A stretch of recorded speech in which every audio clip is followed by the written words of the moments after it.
Right, this is going to be another episode of Thorinquiry, my interview series here on my side channel. And my guest for this one is jarrylew, who, if you're from the esports world, you might know as DK, where he used to work as a successful journalist.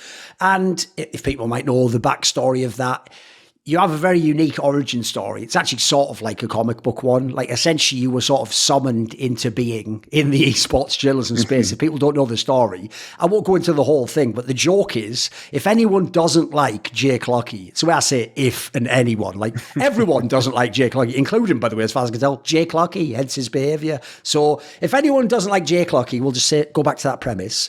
Well, guess what? In a weird way, Jake Lockey's why we had DK. We had someone who was actually doing a very legit job, because basically Jake Lockey abused his position of having a public platform and a limited credibility as being someone who could break news to essentially just smear Mo, the famous streamer and former Source player, and just essentially tell factual lies about him and very unfairly characterize him and potentially threaten his relationship had he been successful. And because he did this and the info was out there like it always is, it's just people hadn't put it together. And you know the way the people Reddit and HLTV are, like, they need everything spoon-fed to them. And even then, they are like a little baby. They'll just be spewing it up and turning away from the spoon at the last second. And they don't want all the food to be given to them, etc. So basically, DK here just did a video on his YouTube channel where he just broke this down, like what went on there, what the issues were. And in doing so, people just saw it and they were sort of like, why don't you just do the news then, dude? Like, this is good. Like, you're basically a better version of what he's doing, except you're doing it legit. And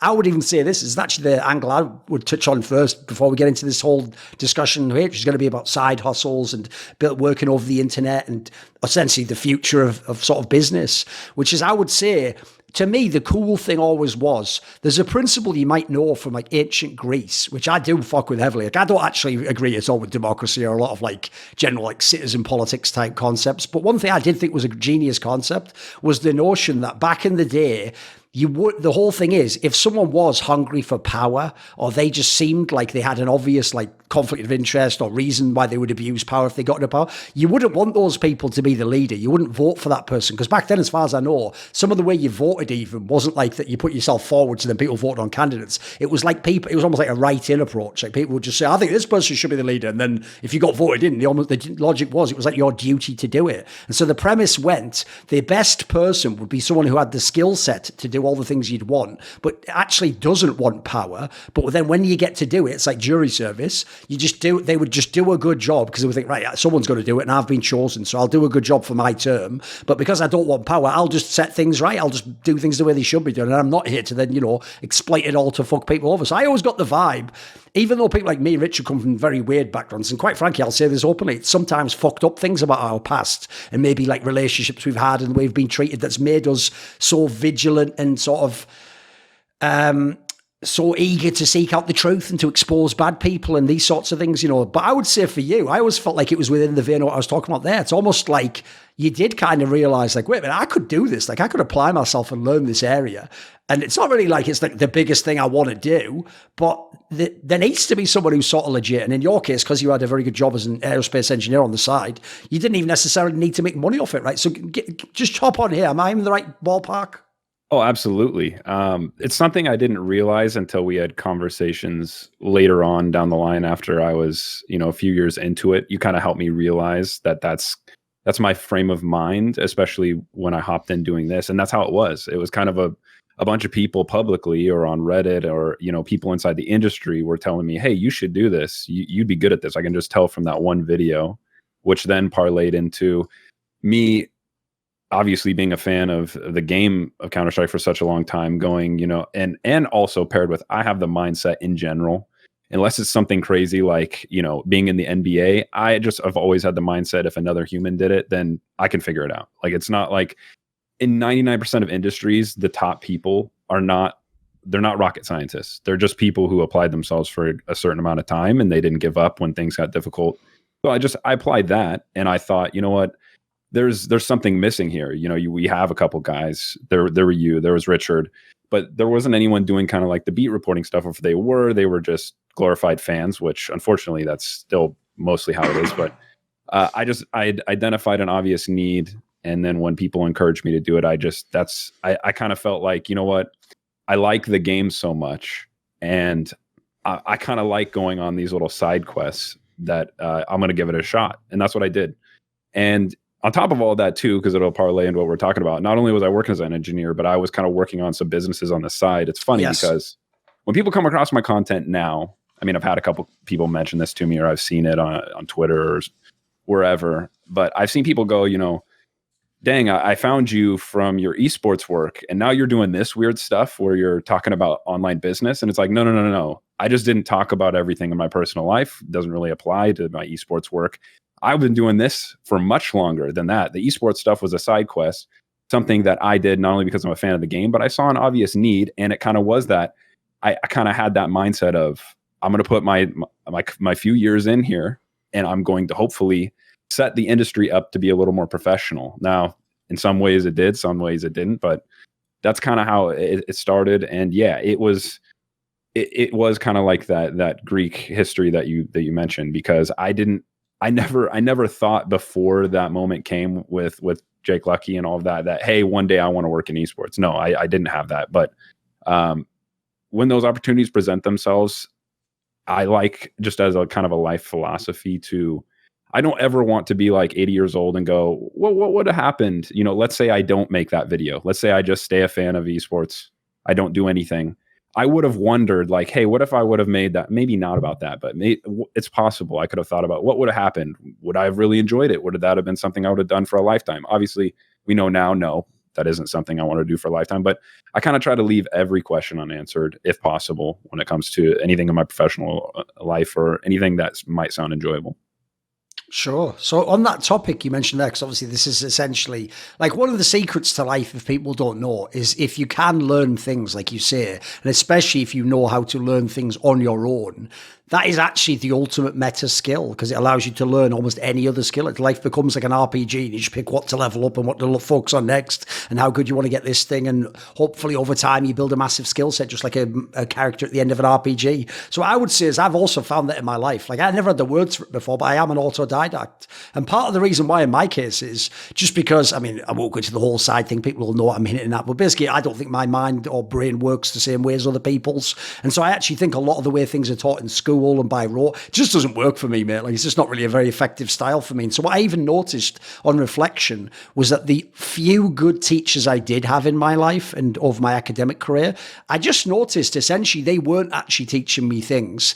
They were just people who could sort of like point me in the right direction, or they could sort of like give me maybe a small technique that then I went away with and did something with, or even sometimes just challenge me in a certain way, you know, and make it, because I've always thought, for example, like, it really is, I know it sounds cliched because people overuse things that are legit to become cliched, but the best work is when it feels like play, when it feels fun, which, if you want to again expand it, is when things feel like you can be creative in your solutions to them, and you can be spontaneous, and you can try something that no one's ever tried before. Maybe you can even be like cheeky and insert a bit of your own personality. So without going too deep, basically, when I would have teachers who would sort of challenge you in a way where it's like you're not going to be punished by responding, but they're sort of almost saying, you know, like, hey, hot stuff, you think you know better than me, then you do some angle on this, or you know what, you write the essay the opposite way, and let's see if you can do it. And the genius of that, of course, is then you apply your mind, you do it, and at the end, if they're successful, you didn't even really, you thought you were actually sort of fucking with the guy, and at the end you realise, like, bloody hell, they've actually tricked me into doing a really good job here. Like, this essay is banging, like, I've nailed it. I've had to understand their position to be able to argue against it, or to explain myself, and basically, like, it's one of the techniques I've used my whole life. So in your case, you touched on it a little bit there. Is it the case that this is always the way you did things? Is it some, like, was part of doing the esports stuff and doing the side business something of moving into this area? Do you have like just some very simple overview aspects for people who've never thought about life this way, would just go and get a manual or try and take a class or find an expert? Because, I mean, you know, one of the big problems, I've no doubt you get it in this area. I've got it my entire career as an esports journalist. Like, you might know this. I pick the people I want to mentor or help. I pick them. I reach out to them. I ask if they need help, because that's the way I like to do it. Because otherwise, but you can imagine, I have had thousands of requests, like just my emails and my Facebooks alone.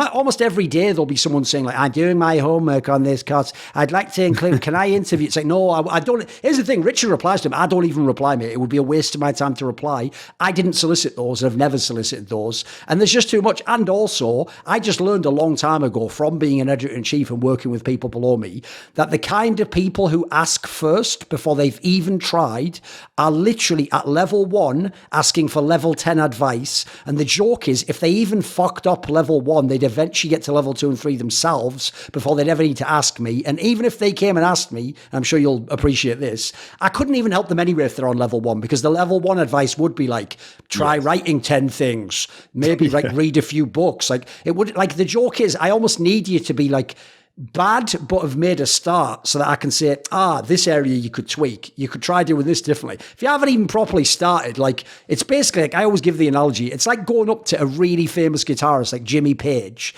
and going, hey, Jimmy, can you just help me with my first guitar lesson on an acoustic? Like, that would just be, that's insulting to Jimmy Page, mate. Like, how dare you? You know what I mean? Like, you just don't have any value for their time. So essentially, to spin it all back, what's been the situation for you? Because I get the sense a lot of people aren't this way, mate. And actually, that's why this field itself seems to almost be marketed and pitched with the idea that you're good. It is, they obviously in certain spaces be like that. This is just the skill to learn. But the joke is like this. These are the keys to sort of intellectual freedom in a way, right?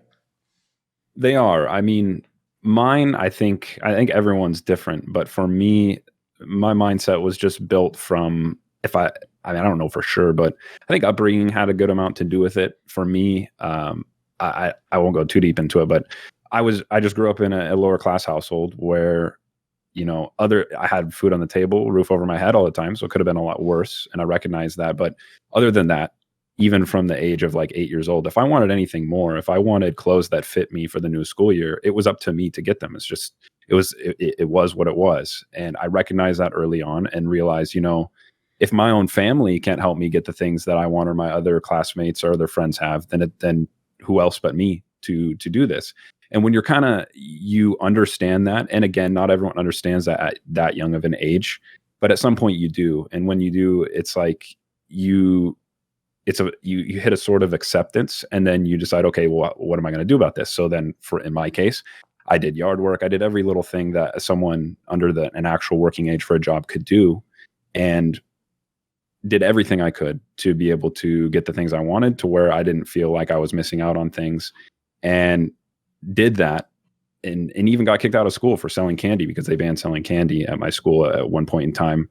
And you kind of just throughout that process, you realize like, look, yes, there are certain ways in school that they try to teach certain curriculums that they're very rigid, but you realize that a lot of the best people at certain crafts, they're not like good because, some people try to attribute it to some crazy college or something, but they're not good because, I went to this school and I listened to this curriculum. No, they started oftentimes very bad at something, and then just either number one, found something they loved about the process or enjoyed about the process, and number two, just tried to learn and not let their mind get the best of them, not get discouraged because a lot of people, what I notice is when they try something new or they want to start something, is if they're not good right away or in 5 minutes, they just give up, and they think that, it's not like people imagine that Kobe Bryant or Michael Jordan, the first time they shot a basketball, just drained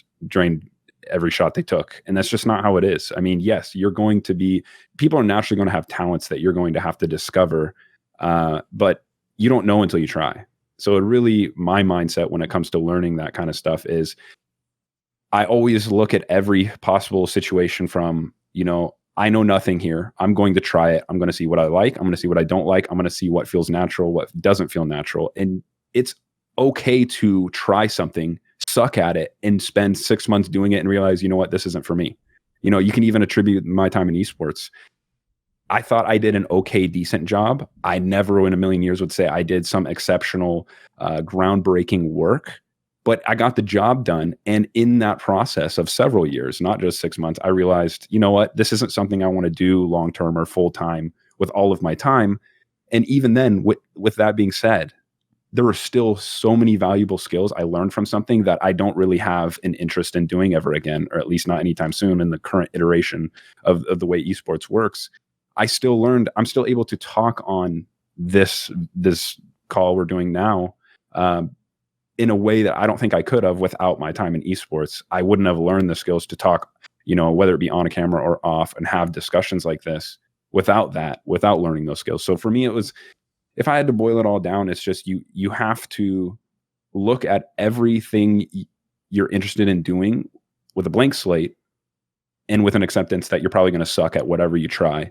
And you'll learn through doing whether or not that's something you actually want to do with your time long term, or if it's something that you do have a chance of being good at. And yes, I cannot stand when people ask for advice from experts or professionals, the moment they start. That's not the time to do it. The time to do that is when you're a year in, 2 years in, when you've really put the time in, and that this is something you really want to do, and you're not just going to be wasting their time. So it's tough to put, I would say it's tough to summarize fully, because I do think a little bit of it does come down to like how well you learn. I'm sure there's some people who like learn well in that rigid school setting where you're just taught to memorize things you can Google in 3 seconds, but I wasn't one of them. You're clearly not one of them. And I think we're all just, I think there's a good amount of people though that also feel the same about how they learn, and that rigid system doesn't work for them. And you have to find the way that it works best for you and then build upon that. Sure. I would even say, I mean, obviously these topics can be discussed to death, but the quick summary I would say is I've noticed, because as an aside, the other reason I don't ever give out like essentially advice to people who I didn't ask them to contact me and I didn't volunteer my time to mentor them is because the rare times I tried it, including when I worked at companies where it was basically my job, all I'll tell you is this, mate. If I had to look back, of people who were complete amateurs who contacted me, 0 who I ever helped ever became an esports journalist or someone famous within esports. And even the ones for the websites I worked for, where they'd in theory gotten their foot in the door and they'd maybe even worked for a few sites, I would say of them, let's say if we pick a random number, if there was 100, obviously there's a lot more than that, if there was 100 people I worked with in that sense, maybe 1 or 2 even endured, I'm going to say like 5 years in the industry. As you say, most people, because they've never even tried it properly, they just say it's their dream. The joke is they just like the idea of it as a dream. They've never actually tried it. They don't know that the life that they would have would be a dream, or that the job would be satisfying. And I don't actually think you can know. Like I always say to people, I didn't know that this was the thing I wanted to do. I don't think you ever can. I didn't even know the games I played were the games I wanted to work for in a long time. I think you can't even know these things for many, many years. I would analogize it to your own romantic relationships. You don't really know this person is the one when you meet them, because spoiler, they're not. They're just a person at that point in time. And eventually, over time, they become the one if everything goes awesome and they sort of get through all the almost like selection gates, as it were. So how I would spin this now is, it sounds like to go into this field, especially to do like online hustles, side businesses, etc. Right, the one that you were doing, as far as I know, was essentially drop shipping, which is probably one of the most famous ones, and it's obviously what a lot of people sell the courses for now, etc. And basically, if people don't know, it's like a way of you essentially become the distributor, but you just use other people's distribution methods. Like you source the product from places where at the moment it's not as simple as like at the one big shop in the world. Like this is what eventually will become, obviously, the world. It's not as simple as there's one big computer terminal and like a sci-fi movie, and you go there and type in like, I want this book, and then it just shows you like, here's the one price, sir, would you like it sent out? Like obviously, even if you do it through big companies, they're often working as like a marketplace for smaller companies. And essentially your approach is quite a famous one, is you find these items elsewhere being sold for less, totally legitimately. It's not any kind of a scam. That's just what the other people have different margins and have different reasons they can sell it, or they're on sale, or you buy in bulk or whatever. And then you take it back to the original marketplace where you get the highest yield, as it were, and then you sell it to those people. Could be through Amazon, eBay, Etsy, whatever it might be in the world. Obviously, people know these outlets. It's just the point that I'm making here is they just go to that outlet and then they look on Amazon, etc. So the first question I would have to lead into this and then get us going is this something that you initially did? Was it a side hustle to the other things you were doing? Did you just start and then figure it out as you went? Did you make any big blunders in the early days? Let's kind of give us the origin story of this part. Yeah. So to piggyback, I'm glad I mentioned kind of my upbringing, because when you grow up in that way, where it's kind of like you're self-dependent, even at a very young age, the moment I was old enough to work, so in the United States, 16 years old, what I recognized early on is after selling Pokemon cards online on eBay when I was 12 years old, you had to do HTML to even get a picture back then. So you had to learn stuff like that. Just going through that process of making money that way, selling candy at school, instead of working for a specific set number of hours at a set hourly rate that you had no control over, it was how many candy bars can I sell at school that day? And it kind of just puts your mind in a different frame of reference. Whereas if you just go through the school system, you're just thinking, get done with school, go to college, get good hourly wage. Like that's what they teach you to do. And so when you grow up doing those things, I think it just puts you in a different frame of mind. So I kind of, even though, and we're taught, you got to keep in mind, I'm 31 years old. So when I was going to college and had experienced this mindset shift, I wanted to like figure out a way to where I don't want to work for a set hourly wage where I don't have any control. But then the internet was kind of early in all of the information that's available. Things were a lot more sketchy online. And so I knew that I wanted that, but then I had another side pulling me, the traditional route pulling me the other direction, which was go to college, go to get a good job, whatever. So I did go the traditional route while having this mindset and while being a little bit disgruntled about like the way the traditional route works. I was in college thinking like, there's got to be a way. There's got to be a way that I can do what I did in middle school, selling candy in a legit way, using the internet. There's got to be a way. So what had happened was I had bought a bunch of textbooks for one of my courses early on in college, or a few of them. And for people in the United States will know this, textbooks in the United States are ridiculous. It's a scam. They're ridiculously overpriced. Like a brand new one's like $300.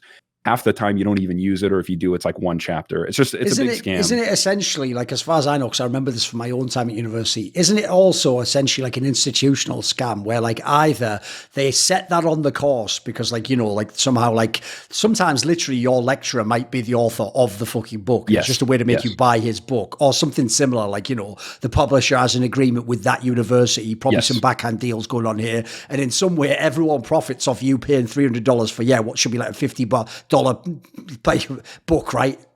Yeah, that's exactly what it is. It's either an agreement between the publisher and the university. It's sometimes what universities do nowadays is they will like license a certain textbook, but then they will have them redo the cover that has the college's name on it, so you can't go sell it back on the third party market, because then the amount of people who need that book with your specific school, the pool is so much smaller. So and that was the obvious initial response was you buy it secondhand, right?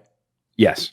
So what I would do is you get your list of books right when the semester started. And they've specifically, I don't know if they still do this nowadays, but at least in my college, they would never give you these books when you signed up for the classes months ahead of time, weeks ahead of time. No, they would give it to you the first day of school. Your first homework assignment is due the following Monday. You have a week to get the book. Well, back then, fast shipping wasn't as readily available as it is now. Your number one, where everyone was told to go, is the university bookstore. Of course, it's all a big racket. Well, what I would do is, I didn't want to play into this, is I would try to look online for the book cheaper. And what I realized through doing this is you could get the book when Amazon was first getting popular. You could get it. If you had an Amazon Prime subscription, which is something you have to pay yearly for still now, you could get the book in 2 days. Or if you didn't want to do that and you were selling from someone who was selling from their own warehouse, not from Amazon, or not selling their products through actual Amazon distribution center, you could buy it from them much cheaper, but it would take 2 weeks. And so what I would do, because I wanted to save the most money, I paid for college out of pocket for myself. I didn't have any assistance. I was always trying to buy the cheapest. And what I realized in that process is I went, wait, one of my books will be here in 2 weeks and it's $30. But if I want it here in 2 days, it's $120.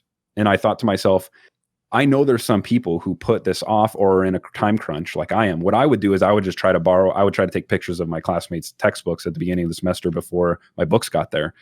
And I said, there are going to be some people who either money really isn't an object to them, their school's being paid for, whatever. They're willing to pay that because they want their book in 2 days. And so I just got this in my head. I looked up how to sell on Amazon. I got it in my head. I said, I just bought my books. They're going to be here in 2 weeks. But what I'm going to do is I'm going to buy another set of books. And then I'm going to list those on Amazon, but I'll list them because you can do this. You can send them to Amazon, have them send them to their customer with that 2-day shipping. And I said, I just want to see if this $30 book sells for $120.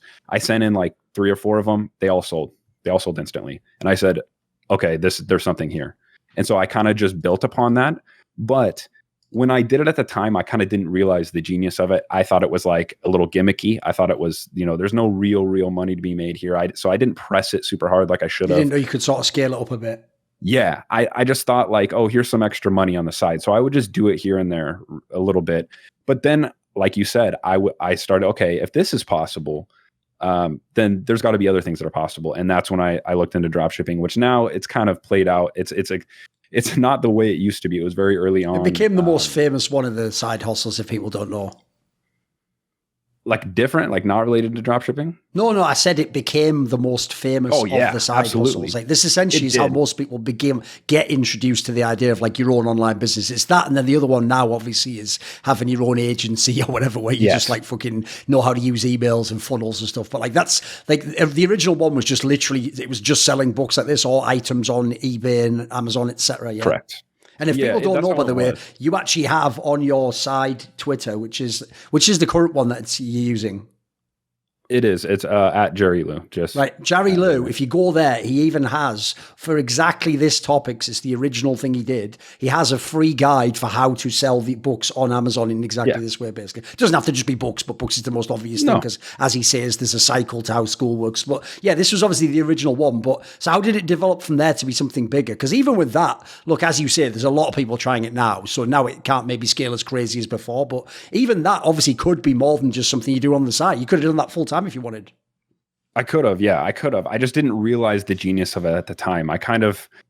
I don't want to say fumbled the bag, but I really could have. 100% I would not have finished college if I would have took it to the level that I learned you could. But I kind of just took those skills of, okay, you can buy something and identify there's kind of like it's an arbitrage opportunity. You're recognizing that there's an imbalance in the market. And you also recognize, because me originally, I thought in my head, no one's going to pay $90, going to pay 4 times the price just to have it 10 days earlier. But little do I know, I didn't grow up in the same mindset as a child in North America who has had everything they've ever wanted, has a trust, and they don't care. They don't even look at the prices of things. They just look at the time it takes for it to arrive. And that's when I learned early on, number one, you don't ever say no for a prospective customer. You got to let them say no. You got to try. You got to put the offer out there, see if they're going to say yes or no. Because a lot of people will say yes when you would say no. And so from there, that's what I went into. I went to the early days of drop shipping where what was actually popular, and I don't know if I was one of the first people to do this, but I was among the first, is one of the first things when drop shipping got started is what you would do is you would find a little gimmicky item, I guess you could say, let's say worth, I don't know, $5, $10, or what people thought was worth $5 to $10. I'm talking bottle openers, just stupid little trinkets. And you would offer these for like $10, $12, and you would advertise and you'd say, you can get this item for free. You just got to pay the shipping. And you would charge people like $10 for shipping. Little do they know you were buying that item from China for $2. You would collect that difference. And as long as that difference was more than what you were paying to advertise in the early days of digital advertising, things were very, very cheap. You'd pay $2 for 1,000 people to see it. Now you got to pay 30.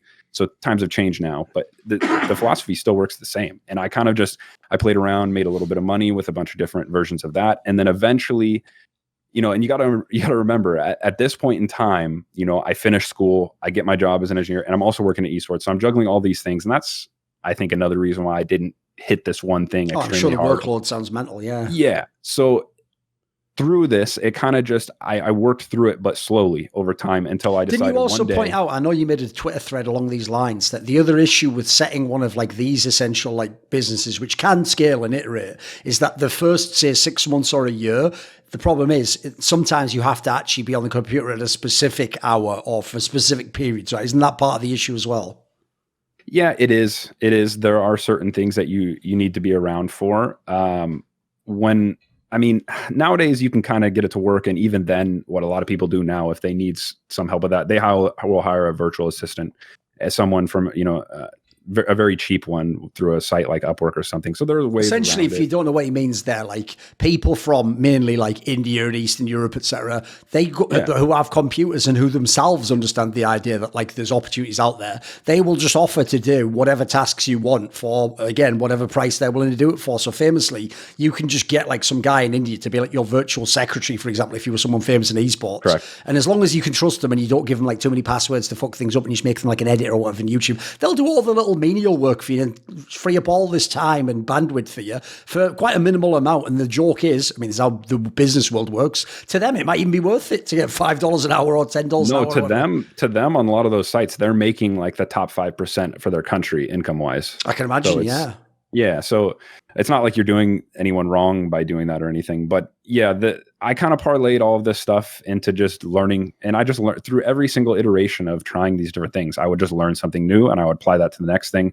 And what I realized over time as this dropshipping stuff started to become more popular, you start to see more about it on forums, on Reddit, on YouTube. There's just the market was awash with more people trying it. And so, you know, anyone who knows anything about this kind of stuff is when the barrier to entry lowers and more people start trying something, you have to do more to set yourself apart from someone if you want success. And I started to realize this already early on. And the way dropshipping eventually transformed into, and it's kind of still this way, is you would just find one specific product that you could, whether you order it to yourself or you had someone else make the video, you could just advertise it in a way to, you know, and sometimes people did it in a sketchy way. Like I saw, you know, just your typical random pillow and people would brand it as a pillow that helped with migraines just because it was so comfortable. Like people would just put all these twists on things. And I realized eventually, like, there's only so many products that you're going to find over in China. What I decided to do, and was really like my biggest breakthrough, was I decided, number one, the problem with shipping stuff from China is, at least back then, it would take 5 to 10 days to arrive to the customer. In the day of Amazon Prime, like I mentioned, of 2-day shipping, I said, you know, I don't like even ordering stuff. At least I'm privileged, because I'm in the United States. Anything to us right now in 2022 that doesn't arrive in 2 days, like, it's like, why even waste my time? So I was recognizing this early on. We're talking 2017, 2018, and I said, you know what, I want to source a product, even if I have to find someone to make it for me, that's in the United States, that will get to people in 2 to 3 days. And I want to actually not just find a product and market it in a weird way to somebody, but I want to actually have something that people don't have and offer it that's a quality product, and build an actual brand, like build a real business. And so I put my time and I tested tons of things, tons and tons of stuff, until I eventually landed on something. And I'll actually say it's something that I had an NDA on for a long time, but it was a company where there were very fancy pens. So like people, I'm assuming they're older people, they collect pens all worldwide. It's a very popular thing. Very like fancy a fountain pen or something? Yeah, fountain pens, every kind you can think of. And what was cool about these is they were made out of different kinds of woods, like very specialty, different versions, very rare woods. And there was one that was actually made from a whiskey barrel that distilled whiskey. And just because of that alone, because it was actually, and it came with like I can see the aesthetic that would be interested in this. Yeah. Yes. A certificate of authenticity. And when I stumbled across the ones that were distilled in whiskey, I said, this right here is a gold mine. I just know it. I know it. And I just did a little test to advertise it. They sold like crazy. And so I had to set up a whole system of, okay, who's going to make these for me? I even found someone that would ship them for me. And to kind of wrap up the drop shipping stuff is, you kind of have a choice when you run one of these businesses. Do I want to do all the shipping myself? Do I want to order all the inventory, have someone make it for me, then I do the shipping? Or you can have someone do it for you. And so with drop shipping, you're having the person who makes the product ship it directly to your customer. You don't hold any inventory. In this business, I decided to hold some of it because I was trying to build a real business. And this is, again, during esports, during everything. And I was doing all of it to where it got so big that I couldn't do it by myself. So I had to get the person. I got a deal done where I was able to get the manufacturer to do it for me. And I just, unlike before with the book stuff, I decided, you know, I'm going to push this as hard as I can. I pushed as hard as I could for 18 months. And then I ended up selling the company in early 2020 for a hefty amount, a very, very hefty amount. And for people who don't know, like if you have an e-commerce business like this, and even you can even sell your business on Amazon, they sell for a certain amount. I haven't looked at the rates now, but let's say, for example, you build up a business that makes $5,000 a month in profit after all is said and done. At that time, you could sell it for anywhere between 30 and 40 times that monthly profit. So we're talking $250,000 business right there, just because it makes $5,000 a month. People will buy it from you. And when I went through a broker and I had tons of offers, I had to weed out the ones that, you know, they had to bid for it above the market rate. Sure. And I'm sure things are different now, but that's kind of what led into everything. And that's what it isn't just great. Actually, it's not even that special that I sold it for a good amount of money. It's just the skills you learn along the way and the kind of mindset that you develop over time of, instead of thinking, I need to work this many hours to get this much money to pay my bills. It's, how many items can I sell? And that's not restricted by the the number of hours you're awake. And that kind of is something too that I learned. And this is something I thank esports for, that I also learned along the way, is the people who create content, whether it's in esports or not, just content creators in general, they are operating in a very similar mindset. And I do think even today, the biggest untapped area, and something that I have failed repeatedly to really take advantage of, is the same thing applies to content. You put videos out there that takes you, an hour to make, and they can be viewed infinitely, indefinitely, forever, no matter what you're doing.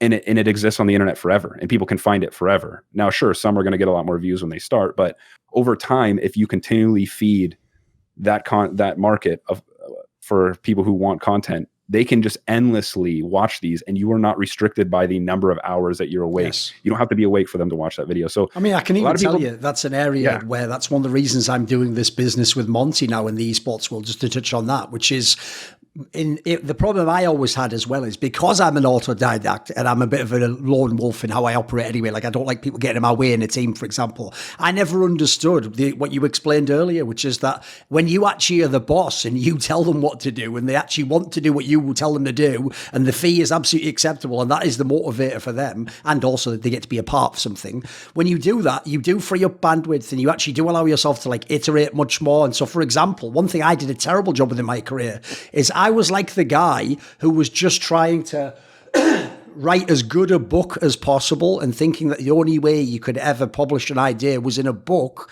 and I'm trying to be the greatest author ever. But I didn't realize that in the modern day, for example, maybe you would have a column where you'd use some of your medium ideas and you'd sell that, and then you'd have Twitter, and that'd be the way you'd make your marketing. And, basically like comedians, a bit like this, have all explored these areas. And so one thing I didn't do in content, which I'm going to do now, is I didn't have the little team of people to be my street team to go out there to put things on TikTok and to get clips, and then to understand how to spin compilations. And like as you say, I wasn't even basically properly cannibalizing my own content. I was just putting it out there like one and done. I mean, the craziest is the old school ones where I would just put out like a 3-hour reflections interview and just be like, at any time of day, not even feeding their algorithm, and just be like, well, hope that works. Bon voyage interview. And then just like, that's it. It's just gone. Like, yeah, like if you actually ever would sit down and cynically work out the amount of hours that took me and what I actually got back, it's a bit like if you hear, the reason why I gave the example of an author is a lot of people don't know, even really famous authors oftentimes don't make that much money unless they have some enormous books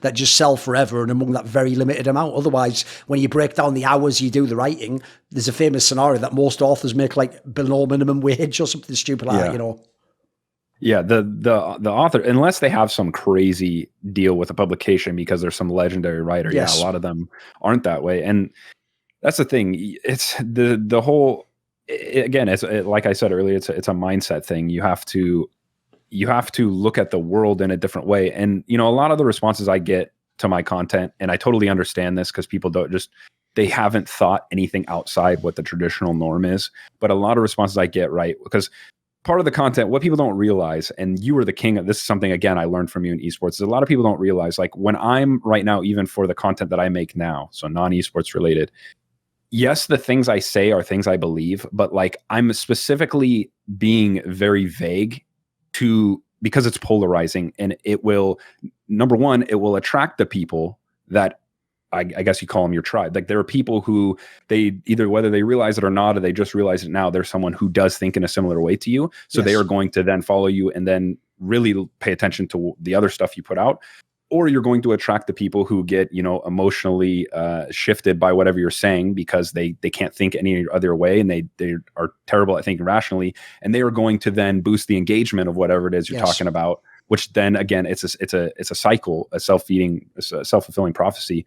But when you're doing this, what you realize is that the more you do it, and the more people that you build up underneath you, or the more people that pay attention to the things you're doing, that they will start to realize throughout this process the things you're trying to say. For example, like when I put out any of my content relating to entrepreneurship or anything, the biggest response I get is, well, not everyone wants to be an entrepreneur. And number one, it's a terrible example, because number one, not everyone in this whole entire world this fantasy world would ever just drop everything they're doing and try to become an entrepreneur all at once. There are people out there who want to be a doctor, who want to, sure, of course, or who want that specific direction. They want to be told what to do. They don't want to have full control, whether it's that it scares them too much, or they just don't want that. And they want to show up, be told what to do for 8 hours and go home.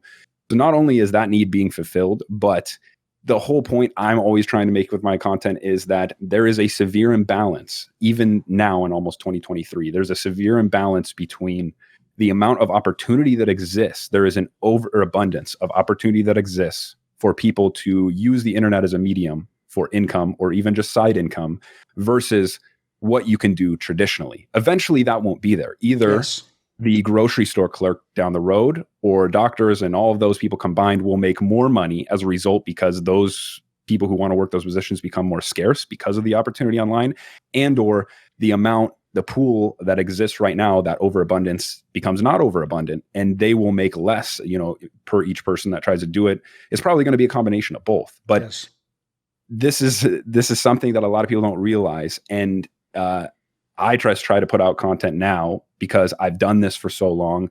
And that another thing which a lot of people ask me is, well, why do you put out this kind of content now? Why if you're so successful, or you're doing so well off, which that isn't the point of my content to explain how well off I am or anything. I try to explain what works for me, what I would do now if I was starting over, what I think is legit, what I think is BS, and let people make their own decisions and try their own things. But a lot of people say, why would you share this information? And it's the same thing as like asking someone, asking Jeff Bezos, why do you still work? Like, the guy's set for life a million times over. There's people, and especially a lot of people who haven't found like their thing, number one, that they're good at, but also the thing that fulfills them. They don't understand that, like, once you find that thing, you want to do it regardless of whether you have to keep working or not. Like, fulfillment is like this never ending process that you're always going to be trying to find at any point. Sure, it might shift, it might change in different areas, but that's the purpose of my content now. And that's what I find, a lot more people are going to learn about this imbalance right now. And my whole purpose is just to kind of point out what's there. And I know there's people like me who came up with a similar upbringing of mine, that they just, I try to be the person, the best way I could put it, I try to be the person that I wish existed. Because when I started doing this, it was trial by fire. It was blazing my own trail of just, and I know you asked before and I didn't really touch on it, but yeah, there are times I failed a million times. Even after I found that success when I was in college, and throughout that process of learning the dropshipping and the other things, I've tried so many different things. I've tried to set up my own agency, social media agency. I tried to set up different ventures like that. I've tried a bunch of other e-commerce businesses that failed horribly. It's part of the process. And I think that's the biggest thing that holds people back. They're afraid to fail, afraid to learn, which is that's what you're doing anyway. So I know that was a very roundabout way to answer what you asked, but No, one thing I would say is, by the way, first of all, just from experience, because one area I will say the internet helped me, it wasn't just interviews and stuff, is it makes your bullshit detector insane. Like, it's the reason why you know this from just seeing the responses. Now my actual new strategy I implemented about a month ago is I used to go through like almost like an alcoholic. I would have periods where I'd be sober and wouldn't check the replies, but then there'd be the night where you'd relapse and you'd go right into it in the same like Lost Weekend style. You'd wake up with the Jack Daniels bottles and you've checked all the bloody replies. You've blocked everyone again. Like, I've done that in the past, but now essentially I just implemented a structure where, for real, I did what you want to do with every good habit. I built it up brick by brick, and now I've essentially been able to iterate. And for real, I don't read the replies. That's why you might notice even there is this little change in the tone of how I talk, and I've sort of brought back the lightness of the banter a little bit more. And I'm not complaining. Like, essentially, one thing I also don't do now is I was able to make the distinction between complaining for the sake of complaining, like venting because people are being shitty to you, because you're mad at other things, because you've got all the stress, and actually making like a legitimate observation that I would want to make as a professional in my position that I think is worth making and adds value to people's life. You know, like the trick before that I was abusing was I'm quite entertaining. So even when I am complaining and going off at people, it's going to have some value for entertainment purposes. Oh, sure. But you can see it was self-destructive, and you can see that I was part of a feedback loop that was fucking me up and all that shit. So what I would say is this, though. My bullshit detector, so in what I was getting my point out there is, you know this, I actually can at this point in time, whether a fan wants to believe it or not, I don't care. That's who I am. And also, that's my brand, right?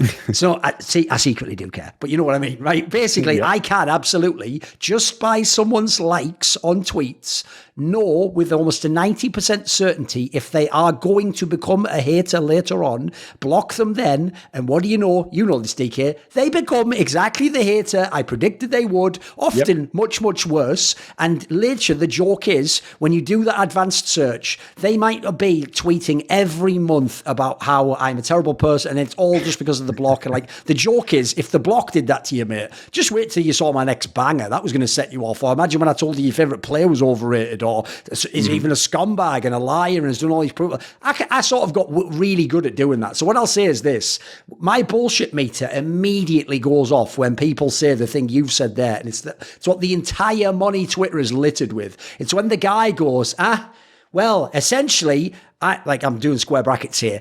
I want you to validate everything I don't understand about this by framing it actually as you're the one who has to validate it to me, and you're the one who has to make up the difference. So then what they say, like you've said, is they go, well, if this was real, then why would you be offering it to me for $10? Scammer. It's obviously a scam. And actually the only way you make money is by doing this scam. This is like a guidebook to how to become a millionaire, writing books on how to become a millionaire. It's actually, by the way, if people don't know, any really simple answer you've heard a million times is the most stupid, like level 1 response to any topic that usually doesn't have any thought and just essentially, like, you notice that's like almost like a Reddit opinion. That's like being voted and crowdsourced, that everyone's heard it. And you know what? I'll say this myself. In many other areas and domains, before I became a little bit more reflective, I've spewed these out myself and said similar things I never thought of that I later realized those weren't even my words and opinions. I was just sort of saying it thinking I've collected a good one there. I summoned Pikachu, you know, like that's what I thought I was doing. So what I would say is this: one of the main things I've discovered, because I saw this initially in the pickup sphere, because that was one of the early like online business type things I was in, right? Like I can tell you right now, there are absolutely really people who are really good at talking to women and who've figured out their system for doing it. And it has their own unique idiosyncrasies, and then it has certain techniques that work for everyone. And absolutely, they can go and get tons of women.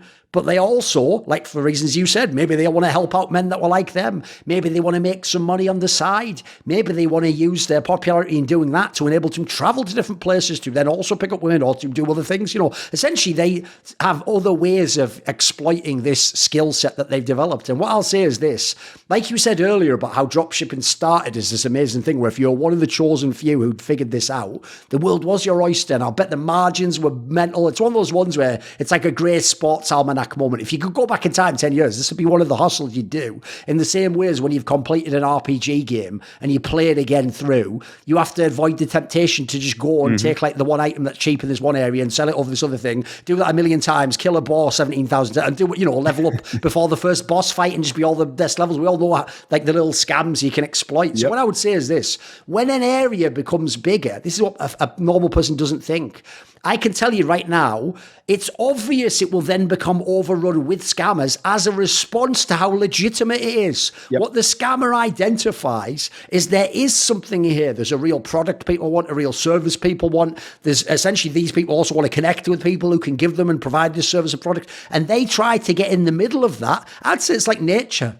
They're trying to like, it's like the, you know, where you see those prey that mimic a different type of predator to scare off their predator, but they're not really a wasp. They're not really a snake. They're not really this like thing. And they just do that as a way. Well, the point is that wouldn't work. This is the analogy I want people to understand. If there wasn't a wasp, if there wasn't the real Right. predator. There has to be, and that's in fact why the mimicry exists and works as a mechanism. So what I would say is, first of all, almost anyone who says, prove it to me, what they are saying is they are the guy who doesn't want to do anything. They want everything done for them. They want it spoon-fed to them, including all the secrets, by the way, because you have to validate it to them. And then on top of that, they want you to step by step almost do it for them. Like the joke is, there's some let me Google this for you, motherfucker. They want you to like take their wheel, as it were, their mouse, move it up, click in, tap that. Well, then what would I do? Never you fucking mind that. Like, also, it's in my guide, but okay, never you mind that. You know, I could tell you it. But basically, what I would say to bring it all the way back is, those people I don't think would ever buy the course. They clearly, to me, haven't broken out of the conditioning. They do want everything simple and traditional, and it does scare them if things aren't the way they are.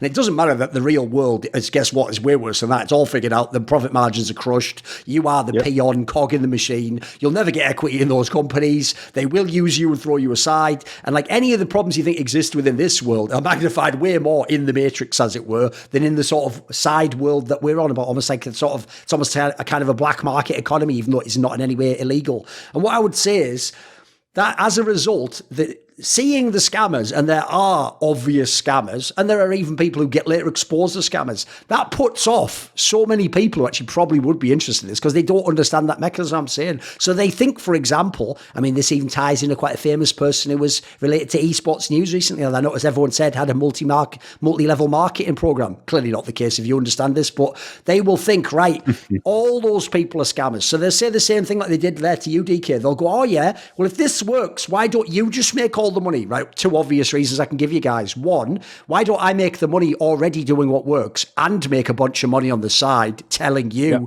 how to do a level 1 version of what I'm doing? That's called just having both. Like, it's why I've always thought another classic online example of this like Reddit brain reply guy type thinking is that one they say where they go, wow, you mean this really famous actor has a super hot actor wife and he's cheated on her with some woman who isn't even as good? You know, all their own judgments here. Yeah. Why would he do that when he has her at home? Maybe he wants both. Maybe he thought he could get away with it. Maybe he thought he could have the super hot wife at home and fuck the person on the side. And maybe he doesn't want to marry the fucking waitress from Denny's. Maybe he just wants to sleep with the waitress from Denny's and have an amazing wife at home and never get caught. It's actually just totally logical human nature if you think about it. So I would say as well that then there's the third element you brought in, which is when you teach people, it's satisfying in itself. You get to see them progress. Maybe you see a little bit of yourself in them, or as you say, you're vicariously providing a service you wish you had been there for you. And as a last detail, this is just a nice side benefit in general, when you have to formalize and write out your things and make a system and explain it, you actually end up understanding it way better yourself. So way better. To me, the joke is, to them, it's such a simplistic reply. The actual reply, look, you could do what I just did there, give a very interesting sort of breakdown that it doesn't really work that way. Like, and so many of these areas, money, Twitter, doing agencies, pickups, whatever it might be, it all seems like a scam if you just don't understand the mechanisms. And the joke is, what's preventing you, the pleb, understanding the mechanisms is thinking it's all a scam. You have to be discerning in any field. Yeah, there's a famous, well, I don't know about famous to me quote by someone I know you've spoken with too, Ed Lattimore. He says, only broke people always think everything's a scam. Yes. Like and that's because they're broke, right? Yes. It's just they have this mindset that, you know, it's if it's too good to be true, it probably is, which in certain cases could apply, but refusing to use any context whatsoever or actually find out for yourself, it's like you deserve that then. You deserve to be broke if you're not willing to actually do the due diligence yourself. And yeah, everything you said is true. Like, number one, the big thing that goes along with when people mention the scammers is the other defense mechanism people have when you point out something to them is they'll say the famous word, and this is like an industry joke, is oversaturated, right? Everyone points to oversaturated as a reason why it'll never work for them. There's too many people doing it. Yep. People have been doing it for years. And what they don't understand is it's the opposite. It's oversaturated. There's a lot of people doing it because it's worth doing. If it wasn't worth doing, and if no one made money, no one would be doing it. Even early on, I'm someone who thinks NFTs are pointless. I think they're trash. I think they're garbage. Sure, some form may exist in some point in time, but guess what? Everyone was talking about it and doing it because they were making money. They were making money. Yes. Sure, tons of people lost money if you held on too long, you know, and it's impossible to predict the market. But there were a million people talking about NFTs and all that stuff because they were making money. But again, now look, it's not so lucrative anymore, is it? Who's talking about NFTs? Nobody is. Hardly anyone is talking about it. And it's the same thing here. Like if something is oversaturated, there's a lot of people doing it, there is a reason. Same reason why, yes, there are some bad actors in certain spaces. And a lot of times the bad actors are not the ones you think they are. They're just what society has kind of just tricked each other into believing when, again, they haven't done the due diligence. Another thing I'll say too is a lot of people don't like when I say this, and I kind of touched on it before, but it is just an undeniable fact in 2022, almost 2023, that just working, and it's okay if you accept this and you say, you know, I don't want any responsibility, I'm fine with it, then that's cool. You're just as successful. If you're happy doing that, you're just as successful as anyone else. But it's an undeniable fact that working for an hourly wage, doing nothing else, and using the internet and your internet connection for entertainment only, and not to either better yourself, make more money, or do anything, you are, by definition, you are just doing the most inefficient route possible to make a living. It's just you're a the wage truth. slave. Yeah. Yeah, you are. Like it's, and you may not want that to be true. You may think that's unfair. You may think that's not right, but that's the reality. Like that's just the way it is. And it's never been, it was true 5 years ago. It's true now. And it's going to be true 5 years from now, because people are so, number one, our school system worldwide really just, again, wants people in that cycle, because that's what allows people to go into their bank and ask for a loan and makes all these guys, everyone, you know, in the corporations, all this money. And people also put this blind, like very generic capitalism. They throw around the capitalism term all over the place. And it is the bailout, all these shady corporations who never have to be held responsible for all their wrongdoings. That's not true capitalism. That's something I wouldn't even call that. And so people get too caught up in the semantics of, you know, what something is labeled and how many people are doing it. And if, you know, there might be one or two scammers, and they fail to just actually look into it. And the biggest thing, and would shut most people up, is try it for a month before you give an opinion on it.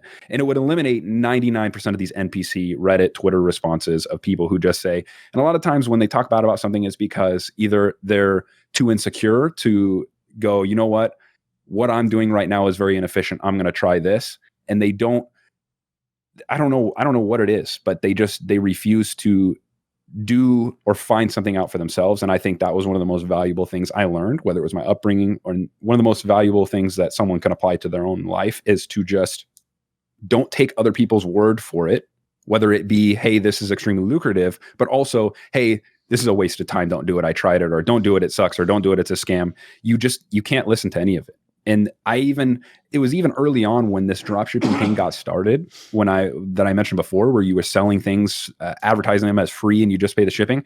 I remember posting on I think I actually did it for the books too. I posted it on, it's called Black Hat Forum. I don't even know if people still go on it, but I did, 10 plus years ago. I even posted on there like, hey, I have this business idea.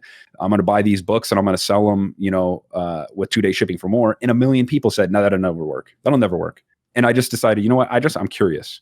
And so if you refuse to be curious, if you refuse to just try things on your own, then you deserve every crappy part of what you don't enjoy about your life. You just deserve it, because you've done nothing to try to deviate from what's considered traditional and what is considered what we all should be doing. And it's not only the oversaturation stuff that really gets people, but it's also just listening to other people's opinion on something without actually trying it for yourself. You have to. If you're not willing to do all those things, then you deserve whatever it is you don't like about your life now. Sure. I'll even say, by the way, if people want to see my eye for talent, which I did develop in esports, not just watching players, but working with people, just go look. It's on this channel. Go look at when I interviewed Ed Lattimore. Dude, I did that in like 2018. I bought low on that one. I've re-listened to that like 3 times, by the way. Because, I mean, look at how big that guy is now. If people don't know, he probably has more Twitter followers than me. Like, he has essentially nailed his brand. He did it in a very unique way. I'd even say, by the way, without being rude, I'm sure you'd understand what I mean by this, go and listen to his interview, and you'll be quite shocked compared to the character that you you maybe see on Twitter and in his work. And I hope it'll make you realize a lot more people could level up and do these things than have to do it. Everyone's not like Dexter or Dexter's Lab, some super genius who has to be able to do these things with computers. As DK said, the basic mechanics can be quite simple. It's just like anything. You have to learn the space, learn the mistakes and the pitfalls, learn how to iterate, get the right people and be discerning hiring them. Now, the key problem here is, this is how you know someone who's got a loser's mindset or an entrepreneur's mindset, a winner's mindset. If everything I just said there, you just have to do this, and then just, if to you it's like, oh, do that, but that could go badly. Oh, but I don't know how to do that. Then you're never going to make it, mate. Like, again, no one's going to lead you by the hand. So when people say that line, DK, again, I'll translate for you. When they say like, but that area is all oversaturated, what they mean is this: I don't know what I'm doing in that field, so I would be the shittest one. And if the shittest guy makes very little or nothing, then I would make nothing. So what's the point in me doing it? Even though you, the guy telling me that, are very successful and potentially offering me a way to do it well. Now, the reason why that wouldn't be a putting off to me, DK, I'm like you. If I hear a field's saturated, like, believe it or not, in the early point in my career in esports, my problem is my field was undersaturated. So, for example, I literally couldn't get extra work doing more writing or more content 10, 15 years ago. In fact, I've said this in the past, I just don't reveal the details because I'm a G like that. I don't fucking have to. Spoiler, maybe I'll do a book one day and I'll put all the fucking sick shit in there. But basically, back in the day, at one point, I literally ghost wrote under a different name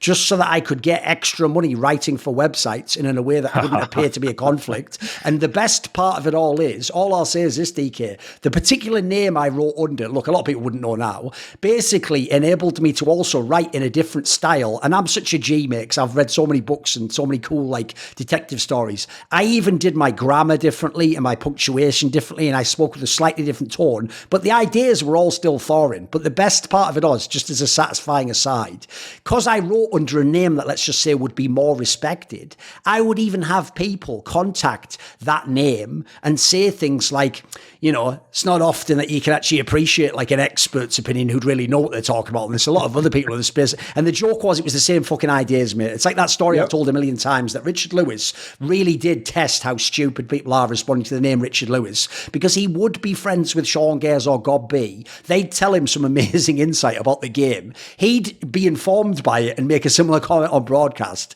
And a moron would go like, what do you know about the game? That's not even right. It's like, bro, he essentially just like crowdsourced the smartest guys on that topic. And if they said it, you drop T&Es and start fucking filleting them. So to bring it all back on that kind of a topic, right? When I had this undersaturated market, as I said, like, I wish there was a million people trying to write, because here's the point I'm going to get to. If you tell me there's an area that's got thousands of people trying to work in it, but the top 10%, they make this much, which is really good, because it's only the top 10%. You say only the top 10% if you're a loser. I go, brilliant. Well, I'm definitely going to be in the top 10%. What does the top 1% make, by the way? Because if people don't know, that is my story in esports. None of you, maybe you would, but none of the people listening would start the esports job in the position I was in, because there was no path to make it. There wasn't even a route you could get above news poster. News posters didn't get paid. Maybe the person who goes to the event might get some of their travel covered, but why would they bring you to the event if you're someone local can go to the event and do a really shitty job? So the joke was, I had to go through 1 million selection gates, which were all like 1 out of 1,000 will get to do this. And I'd go, brilliant, I'll see if I can be the one. And I made it through that gate. Then I went to the next one. And it's like think of even this angle, guys. Think about the idea that as a non-pro, you could become the most famous analyst in a game that's considered tactical, and which in theory, the analyst role is all about being really good at game knowledge and being tactical. I became the most famous. You're not even supposed to get a job on the desk if you're not a pro. I took that and then leveraged like the 1 in the 100,000 scenario, and then became one of like 10, and the other 9 were all more qualified. So it's a difference. It's just mindset. That's why I say I bring it back to that. It's not about what I did. The specifics you can go into, and there's all sorts of different areas we can go down there. But it's having that mindset of like, if I level my skills up, you don't even have to think of it like I make it extreme by saying 1 in 1,000. In most cases, I would make it sound like poker, because by the way, you don't know how many people over the years who don't know poker and have just watched it on TV tell me it's a scam unless you're super rich and sponsored. Meanwhile, that was the original side hustle, DK, for esports people. You would get pros and people like me in the industry, and in the early 2000s, they figured out. So if you're the best out of 10,000, everyone in the world, basically, you get paid like okay money.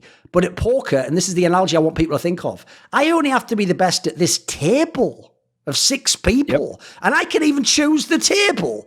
Like, mate, at what point in time am I an idiot if I can't get half good at that? It's not even about how good you are at poker. Half of it can be like select the right game, understand like when to play, when not to play, get basic rules in place, figure out techniques. Obviously, even poker players iterate, guys. They play on 8 tables at once, 10 tables, whatever they want to do. Like, you can see how in this area it's mindset again. It's like, do you have like a winner's mindset that will look for the opportunity, then figure out how to exploit it, then move it to a bigger space, do another thing again. Like, this is why I said, essentially, even though it's going to sound like it's about online business and stuff, really we're just having a discussion about like meta skills here, and this type of learning. The same thing though. Yeah, it's the same thing.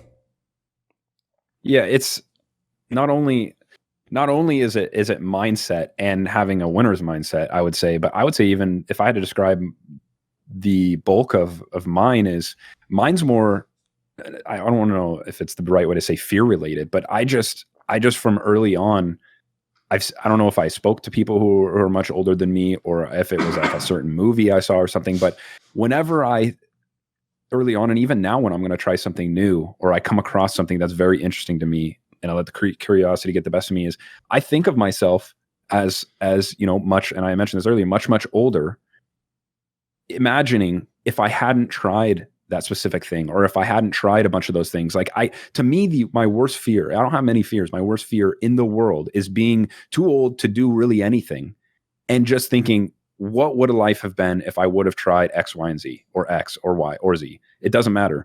And to think like, just don't leave any questions there. Don't leave any questions. Just see what happens. Try. And so some people that may be enough. Some people it may not be but for me, that's enough. Yes, I do have a winner's mentality on top of that. Yes, I am very competitive on top of that. And what a lot of people will respond to you when you say that, oh, it's not everyone could be the top 10% of the top 1% of, the esports industry. Yeah, that's true. Not everyone can be. But you know what? When you have the entire internet, and when you factor in all of the business opportunities that are out there, all the content opportunities are out there, like you said, it isn't just a game of being 10% or 1% of an entire industry. It's, you find that little poker table of 6 people. You're telling me you can't be the top 10% of the top 1% of some random niche thing. Like, you talk about strawberry jam and that's your favorite thing in the whole world. You're telling me you can't be like the top 10% of people who talk about strawberry jam if you just put some time and effort into it. Also, think of this, dude. Think how bad most of the people trying are. They don't even have some of these techniques. Some of them are just going willy-nilly. No. Some of them are idiots. Like, I'll give the example of games, because obviously so many people listening to this channel are going to be from games. Think about how ranked games work, right? If you really sat down and I said to you, DK, right, this is a mission like Jigsaw and fucking Saw. Mm-hmm. If you do not get to, we'll just make it simple. We won't even make it crazy. Let's say you have to get to platinum in League of Legends. I'm not even making it harder. I'm not saying like masters or like high dive. Just platinum in League of Legends, right? If you don't get to platinum within 6 months, you will die. Mate, you would apply every aspect of your mind and being. And here's the thing. I guarantee you would do it if you were anyone who was capable of anything. Yep. The reason why I know that is I've seen people who were in things like Diamond Dude who didn't have hands. People who couldn't like use their mouth to move a fucking mouse or whatever. Like, they've done it. And so what people don't realize in that scenario is, when you go and look at the breakdown, and again, it looks daunting. Like, supposedly in League of Legends, right, something like gold and silver, when they used to be the bottom ranks, is like 80% of people or 75% of people or something. That makes it sound daunting again until you remember the others are just playing a fucking game, or they're just idiots, or they're just not trying, or they're just playing but not improving, or they're just picking the same shit without knowing the meta. Like, if you put in even tiny amounts of effort, you will start to see it pay dividends. And obviously, if you actually approach like we're talking about, like, try to get good and just get better. In fact, don't even get good, just get better. Just keep getting better, and it's almost inevitable, I think, you succeed. Yeah. A lot of the responses you get from people are, well, I shouldn't have to try that hard, or I don't want to. I've always loved that. That's good. Yeah, it's like it's like, if that's how you are, then you're in the wrong place. Like, go away, go somewhere else. You're in the wrong world. Anyone who's this shouldn't be this way. Look, we can have a great hypothetical discussion about that, but it is. So unless you have a genie, I've never really understood why people put that much energy in that angle. Yeah, and another thing too that I learned from Ed Lattimore too is one of his quotes always sticks with me. I don't know if it's his or not, but is life isn't fair for everyone, and that's what makes it fair. And that's the thing. Yes. Like you can't come into if you want anything that's outside the norm, you cannot come into it with a everything must be fair mentality, because it's just, you're on a different planet. You can't come into it with all of these fairy tale preschool platitudes that you're taught as a child about the way the world works, because it just doesn't apply. And if you don't want it that bad, if you don't want whatever it is about your dream life that you don't have now that bad, then go somewhere else. Like, you're wasting your time here even talking about the idea of even trying to make a difference in your life. So if you're that person, don't even waste your time. Don't waste anyone's time. But if you do want something more, or you do want to build some sort of a life that you don't have now, you're going to have to you have to want it that bad. You have to. And if you do want it bad enough, you will find a way to make it happen. Like, you will just find a way. When I started off and I was saying, you know what, this working for an hourly wage that I have no control over, being told what to do by this person who just has full control, whether I keep my job or not, whether I ever get a raise or not, or anything, for me to get out of that system, I'm going to have to do something that is out of normality. I'm going to have to do something that is going to seem weird to people. And if I don't want to do that, then I need to shut up. I need to just fall in line and get over it. And so as long as, if you want something that's outside of the norm, you're going to have to do things that don't feel traditional, that people are going to probably look at you funny for, at least now. And some of the time in the future, they may not. But if you're one of those people that's going to make an excuse for you to start, just don't waste anyone's time. It's just, it does no one any good. Also, I would even say this, mate. Like, another thing that people don't understand, like I said about pick the table that you're going to be the master, that you're going to win at, that has all the fish, the people who are worse than you. I'll give you a quick example that you'll find funny, and it's also just so on brand for Thorin if you know my career and the way I present myself. So one of the weird things people would think is, like, essentially, even if you get good at talking to women, if you go to an extremely different culture, you are playing the game on nightmare mode. Like, when I lived in Korea, you can imagine, like, Korean girls are very shy, dude. They don't want to be approached on the street or have someone just come up to them speaking another foreign language, or they definitely don't want you to be overly bold, like, especially because here's the problem. You might meet people on the internet who are into foreigners or something, right? But you can't just go and, like you would if you're just in, like, San Francisco or something, and just talk to, hey, how are you doing? Or what's going on? Oh, like, do you like that band? You can't just do that, straight up a conversation. Yeah. It's actually even harder. Now, what's funny is I never took that as a downside. Like, I obviously went to Korea for the esports and the fact that I liked the lifestyle, but I still would level up my skills in that way. And so here's an angle that I took that I figured out. Here's my little hack that I did, because spoiler, it won't work for anyone else. That's why it's a brilliant angle. I took disadvantages and turned them into the ultimate advantages. So, for example, I'm in a place where they don't want to just meet someone on the street randomly. They definitely don't want to have no idea who you are and then be, like, approached with almost like a romantic or a sexual proposition. They absolutely maybe don't. Remember, here's another thing. Korea is an incredibly homogenous country. A lot of them won't want to meet a foreigner or someone who isn't Korean, doesn't understand Korean values, Korean cultural norms and cues. Like, this is something I even found when I dated women who did like foreigners. They liked the idea of a foreigner, but then would also wonder why you didn't instinctually know all the things that are part of Korean culture and what the right cues are, and when you should have said this or done that. And you were thinking, well, I'm not from Korea, am I? But that was just an angle they were on. So here's the angle I took. And then finally, I'll throw one in there for lol's sake, which is I have ginger hair, don't I? I don't know if you know this, DK. I actually don't have ginger hair. I only have a ginger beard. The only hair on my body that is ginger is my beard. Oh, so yeah, what that means, yeah, but because especially back in the day, it was really bright when my beard would grow out. Well, what happened was, when you see that, this is how any feature works. The most distinguishing feature overpowers the others. It's why it's why women often think they aren't beautiful, who are incredible looking, because they're knowing about their flaw, which might be like, no, their nose is slightly crooked. They don't realize that they have incredible eyes, or their cheek structures are amazing, or the way their hair works. So they're not seeing that, right? So what happens basically is my ginger beard, and then the fact that people always make that, ginger, we will bully you because of the ginger. That just made people not notice that my hair is like fair blonde. You can see that. I actually used to be very blonde when I was young as well. But also, you notice this builds into how I built my esports persona. I've never complained about it. I lean into it. I even call myself a ginger DK. I joke of like, but I've got ginger hair. I make out like me and players we're all gingers, you know, like, even though it's not true, because I thought, again, I know how things go. You don't try and swim against the stream, mate. Sometimes you use it to your advantage and get where you want to go. So what I did was this. I actually figured out a crazy angle. So I'm also ginger. I'm a foreigner. They don't want me. So what I did was this. When I would go on dating dating apps in Korea, DK, I actually figured out I had an immediate advantage over everyone else. Because you know how hard it is to take a good picture if you're a man? Because we don't know, a lot of women will take like 100 selfies in every lighting and angle and then pick the best ones. And then they use the filters and the Photoshop, and everyone knows that brilliant Kanye lyric about that. Right? They know what they're doing. Whereas the joke is a man will take his phone, point it at himself, press the picture thing, might not even be smiling, and go like, this is me, and then think like, I hope that works. And it's like, you haven't even give yourself a chance. So what I did was this, DK, I realized, wait a minute, because I went there in 2014 and 2015. Dude, I'm already at the point where people are taking professional grade photographs of me in the best lighting and makeup, wearing suits. So I look like the shit. Like, you know, the iconic image that every lazy talent TO has used, which is the one where it's me at like DreamHack Summer 2014 in that like blue suit top. That has a very unique sort of like collar to it. And then obviously, because it's blue, my eyes are blue and the background's a certain color. It contrasts the ginger beard so strongly that it looks, I don't even look like I don't look like that in real life, guys. I look way more normal. But I do look like this, exactly this figure, by the way, that you'd want for this like firebrand guy who's just giving opinions, doesn't give a fuck, like he's maybe a little bit toxic. Like, I look at that. So I already figured out, wait a minute, I've already got those photos. Like, I don't need to take a photo of myself now. So first of all, that'll be my main photo. And then you know how it works with like market research. When I dated the initial Korean women, you're going to love this. They kept telling me something I'd never thought of. And here's another angle. They kept telling me, I know you've probably never heard this, but you remind me a lot of Vincent van Gogh. And I would go, I mean, he's Dutch, but okay. Because remember also to them, like in the same way as to a Western person, a Chinese person, a Japanese person look all the same, they also couldn't see the difference. And so the joke is, I do actually with that beard look a little bit like Van Gogh in some of his iconic pictures. So you ready, DK? This is how you level up and turn a weakness into a strength.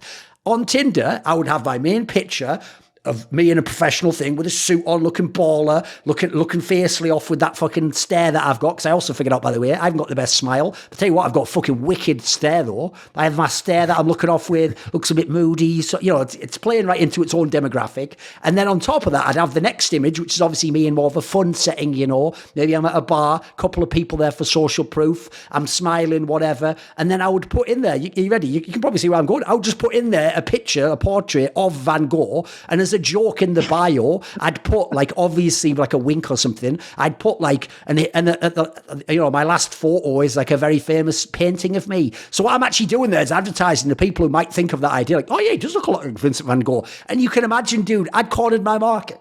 Who the fuck else in Korea looks like Vincent van Gogh and is doing that? Exactly. I've actually made myself like a product that if you want, once you want it, I'm the only game in town. So it's the same thing I did in my career, basically. So yeah, to me, if you notice, this is all just mindset again, guys. How I specifically did it, I had to figure out, and I had to trial and error, and some things worked better and some things didn't. Sometimes I had to get feedback from people. But essentially the mindset was, how am I going to use, what you're saying, what's going to distinguish me from all the people in that market? If it's oversaturated, that's oversaturated for everyone. Like men is oversaturated fucking date market. But I'll tell you what, a very specific type of man is going to get a very specific type of response, right? So what if it turns out, and by the way, what if it turns out there's like 100 Korean women, that's not my number, just saying it as an example, guys. What if it turns out there's 100 Korean women who secretly want to date someone who looks like Van Gogh, or that would be interesting to them? Well, then you could appeal to that if you had a certain, otherwise maybe something that wouldn't work on most women. So I think that's even essentially what I'm getting to here. I'm trying to explain it very simply for the layman,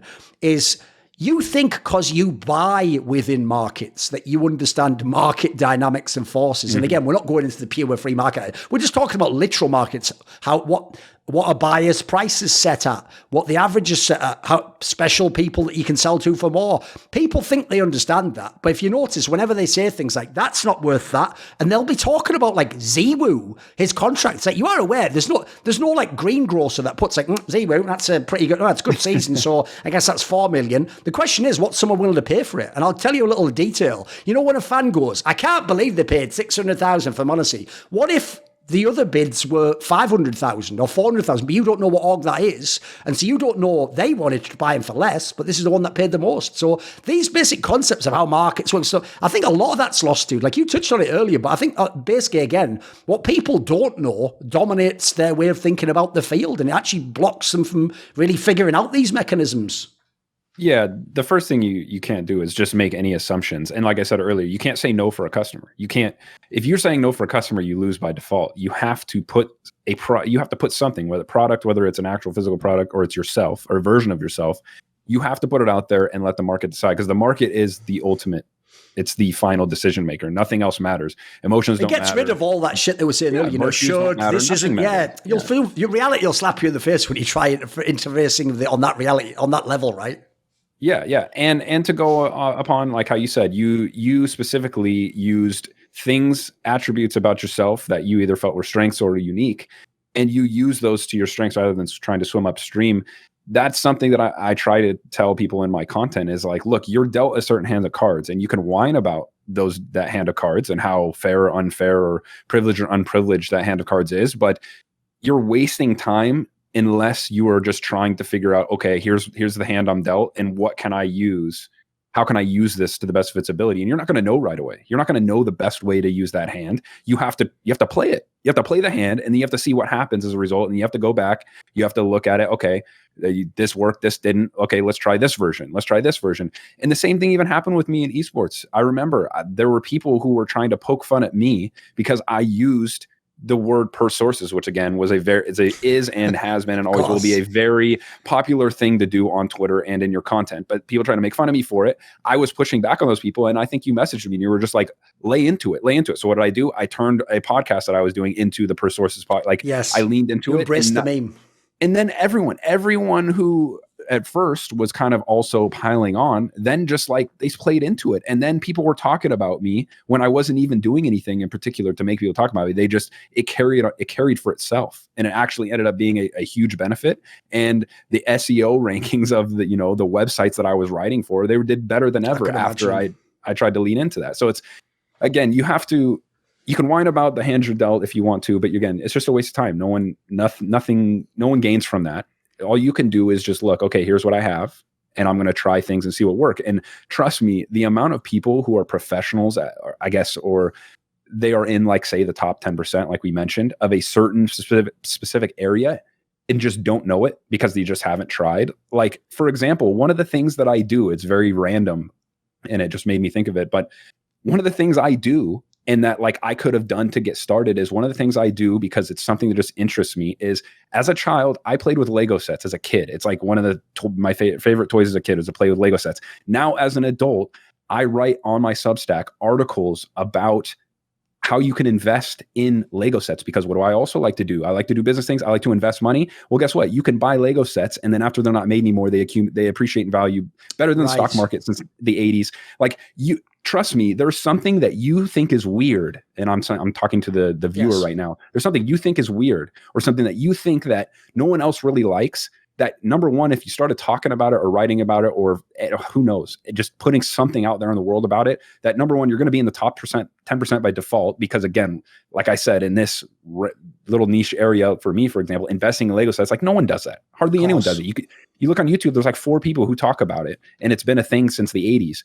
And there's something that you like that you just think is weird and you think no one else is really going to like. And another version of this that I like to use also, even now, because again, I just let my curiosity take me wherever at these days, but I tried to just like, you know what I wanted to read? I wanted to read articles about people investing in Lego sets. I couldn't find them. So you know what I did? I wrote about it. So like, create the thing that you wish existed. And not only is it a high likelihood you're going to be in the top 25%, 20, 10%, and then you can improve from there, but you're much better at it than you even realize. People are professionals at things. They haven't even taken a moment to go, you know what?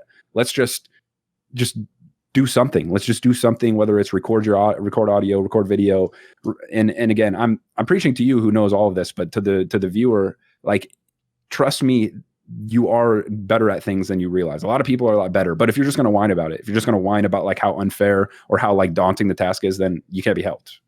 Oh, absolutely. Yeah. Basically, like, as you say, everyone has something. I'd even say this, by the way, even if you're not good at it now, like you haven't got the skill set to tap into the unrealized potential, the fact that you really like something more than just like the average bear, as we say in the UK, that means that you're going to have an appetite and a drive to know even more about that and to go deep on that, way above the normal person. And so there might be a person who's into it, but not quite as much as you, who'd love you to explain that thing to them or point them in, that you can even be a taste maker, point them, that's even like, if people have noticed, I've sort of doing with this side channel. People want to know what movies I'm into or what books I'm into or how, like when I make the sports references, you think I've been asked a million times, please just make a video about that sport. It's like, maybe I will. I'll even say this, I'll throw an idea out there for free because spoiler, every idea I do comes booby-trapped that it's my idea. So you could copy it if you want. You'll never do it as well as I do. And there's a key function, which is because you need me, I'll always be able to supersede you and take over doing it. So try and copy me. Everyone's done it anyway. A certain website, you know what they're called, has done it a lot on esports in terms of videos. Similarly, right, when I learned about like essentially how a lot of the online businesses work with all the different moving parts, and especially the genius mechanism in the modern era is obviously the funnel, where basically think of things like email lists, Twitter accounts, Facebook profiles. If you have an audience, of a captive audience somewhere of eyeballs that look at your things, might not even be for the reason that you want to sell them. They're looking for some reason. They have some reason they follow you. You can then obviously sell to that audience. You can funnel them to somewhere else, like a shop, like some sort of product, like some sort of service, or even content. So one thing I'll even say that one day I might do myself, I haven't done because, I mean, I've got my own other things I'm working on elsewhere that are basically much better than these. This is one of those ideas where it's like you say, if you could go back in time and start it all from the beginning when you had nothing, these would be the first things you'd do in the same way as if you played a game over, you'd be way better at level 1 and 2 than you are when you're just figuring the game out. Right? What I really would do if I could go back in time 5 years now, DK, knowing what I know about Twitter, and obviously one of the silliest things I've done is I have monetized my Twitter in the sense that it has been how I've been able to get gigs in esports, be incredibly relevant, make people like get ideas out there, even see what the responses are, do pieces of content. I've done a lot of things with it, but I've never directly monetized it. And so, you know, when people say those classic lines of like, if you just have 10,000 followers, you can make 6 figures or whatever. They're not wrong. It's just you have to have a funnel system set up. So in the modern day, you'll notice a lot of accounts I myself have promoted and put out there in the wider world through, because another thing I've done, if you notice with my Twitter, and always understood instinctually, is I've always been sort of a tastemaker. I've always posted music I like and linked tweets that have nothing to do with esports. And the joke is, years and years ago, they made functionality guides where you could turn off retweets. Like if you hate it, you would. I think that's one of the reasons even people who hate my shit won't stop following me, won't block me, get mad when I block them. Because they know you have good taste. Yeah, they don't get access to that anymore. Or, well, they didn't until I made that like purgatory channel just to fucking donk on them and absolutely just have my balls on their face. Like, that's right, well, you're actually now going to jump through a second to watch my shit. But do it anyway. By the way, another added benefit of that is, I shouted about on Twitter the other day, but even people like Nell actually then did go, after being blocked and complaining, and just sign up to the purgatory account. So like, you know what, just for the lols, that's already funny enough as it is. So what I would say is this, what I would do, DK, is this. You know, everyone does that thing where there's this economy of putting cool quotes and putting like one-off thoughts, or it might be in a certain trend, it might be stoic thoughts, it might be, you know, like philosophy thoughts. It might just be, one thing I love to retweet is obviously art accounts, right? Most of those, if people don't know, are either bots or they are just scheduled, and people just genuinely sit down, they figure out how to iterate, and they will sit down, they will write out 20 quotes. Well, the joke is, write out, like everyone knows, again, scammers come in, you copy the other person's quotes, you put them on your account, you just do this, and basically there's a whole system, and those people have mastered that approach of making the funnel as wide as possible, and it requires little work because it iterates, and then essentially they're just getting their money from the thing it funnels to, and it's a numbers game. If you get enough there, you'll make a certain amount of money, and eventually, after it's set up, it requires less and less and less effort. One thing I would do tomorrow is, it's so ridiculous the amount of information I know or know how to get about esports that I didn't just have a second Twitter account called, you know, like esports fact of the day, crazy esports anecdotes. I could have had all the accounts and it would have just been like the ultimate esports related funnel to whatever product I wanted to sell. People know the things I'm partnered with, things I potentially could sell as merchandise. I couldn't, if I went back in time and I wasn't me now with better opportunities and other things I can do on a bigger level than this that could also make more and more cool, that would be what I would do tomorrow, mate. Like there's an example of how even in esports you could apply these principles, and they are not applied in esports at all, by the way, guys. There is barely anyone bringing these concepts out of, funnily enough, the money Twitter space,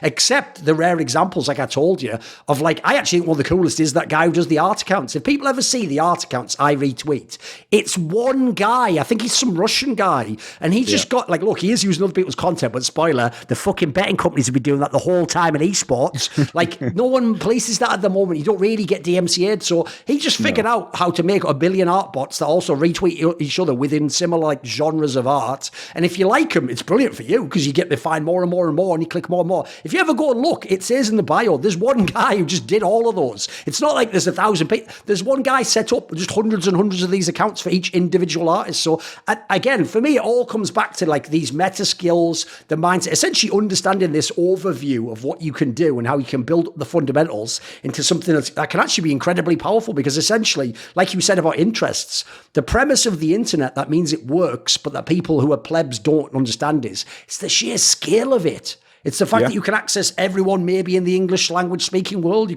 can do all sorts of crazy things that it's almost like our minds can't really comprehend how many people there are out there, you know?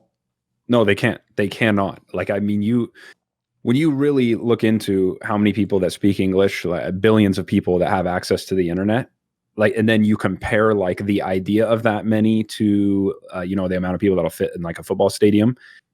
It's so many magnitudes larger. And I actually like I believe, I don't know if it's a meme or a picture, but there's one that's really good at doing it is, it actually compares like the size of if you took in cash $1 million, $1 billion, and then $1 trillion, and just I remember. I think there was a video where like Ninja or some famous streamer did this to show like how much you would be making if they gave away like $1 million or something, and then you just see what a tiny unit that is of how much they have because the problem is the billion as a number is just the extra zeros, but when you actually see like it laid out as if it was like units of 1,000 or something, it becomes crazy, doesn't it? You realize like holy shit, like my brain couldn't process that.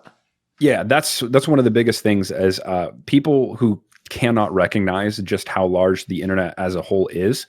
It's what I described, and I'm not the first to do it, as like a scarcity mindset. And when you are trying to look outside the norm for like whether it's to make a living or it's just some extra money using the internet or wherever, like you can't have a scarcity mindset. You need to have an abundant mindset, which is there's a whole bunch of theory. There's books written on it. You can go down a deep rabbit hole, but to anyone watching this, like you need to really look into the idea of that. And then also something, because you brought up, that kind of business model is a lot of time when you discuss these ideas, you have people come across that'll say like, why would you want to build this audience and then just take their money? And it's like, what people don't understand is like, it's a mutual transaction. Like when you go to the grocery store and when you buy something, both parties win because you need to eat and that company needs to make money. And the same thing goes for if someone has a Patreon, like that person, for you, for example, you create content that people are willing to pay for, they win and you win. Like everyone looks at it as this is a zero-sum game. And that's not the way this whole world works, and especially not on the internet with how much of opportunity there is. It's not a zero-sum game. Both parties can win on each side of the transaction. Dude, even the example you gave earlier, that obviously there might be some rich kid who's like, look, I don't even care about how much it costs. I don't need to save money. I'll pay $100 for this thing that should be $10. You are even giving him a value add that he can now have the convenience of paying more to just get it right now. Yep. Yeah, no, everyone wins. And what you value, and this is the biggest thing that gets a lot of people, is there are so many people who either choose not to try something, choose a different direction, or talk bad about something based on their one limited belief or view on that specific thing, right? Like there's a famous thing, like when it comes to, for example, I'll bring it up again, like with investing in the Lego sets, in the very small community that exists for this idea. And of course, there are the people who whine and say they're toys, they shouldn't be invested in, which again, it's a free market, like shut up. But in this market, like there are tons of people who miss out on like some of the best gainers because they don't like the Lego set. I just don't like that. I don't like that IP, that Marvel IP or whatever, the Spider-Man. So I'm not going to get that one. And then they end up like, if you're going to use these little biases to dissuade you from trying certain things or from venturing into a certain area of things, like you must hate money, you must hate opportunity, because you can't say no. Again, you can't say no for the customer, and you can't say no for something you haven't tried. If you are, you're just limiting your opportunity, limiting your upside. Sure. One thing I'd like to lead this into, obviously, like I say, we haven't gone into all the specifics how to do this because one, that's not what this is about. Two, you've even done fucking free guides on it. So if something's free and someone won't click it and read, I don't think we can do really much more at that point, DK. We can't really like mind fucking control them. Why would we want to at that point? You know what? No. Someone does have to mop the floor and say, do you want fries with that? You know, like, until robots come along, we do need someone to do that. So what I would spin this to instead is, and I'll be careful with this metaphor, because obviously this metaphor metaphor itself became a little bit more dangerous recently with other people who use it. But one of the reasons I actually do think this is an incredibly interesting area of both the internet and currently life, as you say, it might be the case that things scale up and eventually it's not possible. I mean, by the way, you could say that in media, like as much as I might be this like outside figure and thinker and trying to, I am doing it all on YouTube, which does essentially lead to eventually there will be one website. Like I'm part of the problem too, but I'm just aware of that. That's why I won't only ever do this, and it's about the skill set I can transfer. So essentially the question and the analogy I would give would be, this is a way, like you said, for anyone who has a computer and the basic ability to do it, it is sort of a way to break yourself out of the matrix, whether the matrix here is the paradigm of being a wage slave, only being able to make money literally from this hour's work right now, and when you're not working for this hour, you make nothing. Spoiler, if there's anyone listening who's CSGO or esports talent, you're just a really well-paid wage slave. And that's why you find yourself burned to a crisp when you want to make big bucks. And I was in that world too, don't worry. I just always had a side hustle. And eventually I realized when it was time to hop off being a wage slave and do the side hustle and accomplish all the things I want to be. So I do think some of these things do provide forms of freedom. They are sort of a way to escape certain matrices. And the cool thing is, you don't have to escape forever. It's like the Matrix. You can go back in and be like a super powered guy zooming around doing your own little missions. And you can choose if you want to bring people with you, if you want to work with them within the Matrix, if you want to leave the Matrix entirely. So how has this part affected your life currently and what you're thinking of as the future? Because as you said, when you got into it, maybe some of it was fear that I never tried something, or maybe you thought to yourself, I need to be able to support myself. I can't just rely on, companies to always like, what for the future? Because if you said before people have a scarcity mindset, this is the abundance mindset, right? Yes, absolutely. It's, for me, it was like, I mean, first of all, it comes on to like your lifestyle. Like me personally, I'm someone, I don't need a whole lot. So that if you're someone who doesn't really need a whole lot, you just need the bare essentials to, be happy with your day-to-day life. You don't need to be seen in some kind of vehicle like most of mainstream America. You don't need to have the biggest house on the street. If you can just live a very modest lifestyle where you're secure, you're not insecure about what people think or anything like that, the amount of freedom that or the level you get to start from is so much higher. And I myself, who for whatever reason, with that mindset, for me it was, how much do I make what are my expenses every single month? Okay, they're this amount. I'm working this job as an engineer, but you know what? I'm going to, through all of the other things, I'm going to at least try to match that amount that either I need to pay my bills every month or even match the income. At first it was my expenses, then it was the amount that I need to make or that I was already making as an engineer. So then I could leave that. And it took a couple of years, even with the esports stuff on the side, even with everything else, it took a couple of years to the point where I could match that. And so when it comes to this, it really depends on your end goal. So for me, my end goal, and when I make content, I kind of describe this as like your dream life. Like for me, my dream life is, and this is different for everyone, is like, I want to wake up any day of the 7 days of the week, and I want to do whatever sounds most interesting that day. And I don't want to have anyone tell me you can or can't do that. I don't want to have to do something first. I want to, at any given time, do what sounds best. And whether that is work on my business, whether that is, travel somewhere, whether that's, who knows, pick anything. And what do I need to be able to do that? And the best way, this ties back into efficient income and how inefficient just working an hourly wage is. I realized early on, the most direct way to get to a point where I can do that is I need to, number one, first build enough capital to where I have a safety blanket, but then also put a bunch of different income streams in place to where if I lose one for whatever reason, I'm not forced to go back. And sure, you can go back. I can always go back and get a job as an engineer, or I can always go back and get some kind of job if I need to. But truthfully, it really comes down to the lifestyle you live. It comes down to what your dream life is. Some people, like, their dream life is just, my bills are paid, and you know what, if I'm getting told what to do to get them, then that's fine with me. But for others, I don't think that's the case. For me, that's not the case. It sounds like you alluded to this earlier. It sounds like, I mean, I can very much vibe with this. If people don't know, the reason I still do like sometimes like a video a day streaks, it's not because like I've scaled it up and that makes like so much money extra, or like I need all the attention. It's that one of the most fun things in the world to me is to create. And in this area, I've put so many hours in. I'm a mega expert. And I'm even having fun sometimes live, putting ideas together and see, fuck, that's like a video itself. I just thought that, but in the moment I just go with it, keep going, spontaneity, creativity. So the joke is, like, I actually would still do it even if I got paid half as much, even if I didn't have the same opportunities, income stream. So I noticed when you were listing there the dream life, because to others it's just a fantasy picture in their head. It's not like a dream they've ever explored. They would obviously say, well, work? Well, no, surely the dream is not to work. Like, I imagine you would also choose to work. There would be projects you'd want to work on, right?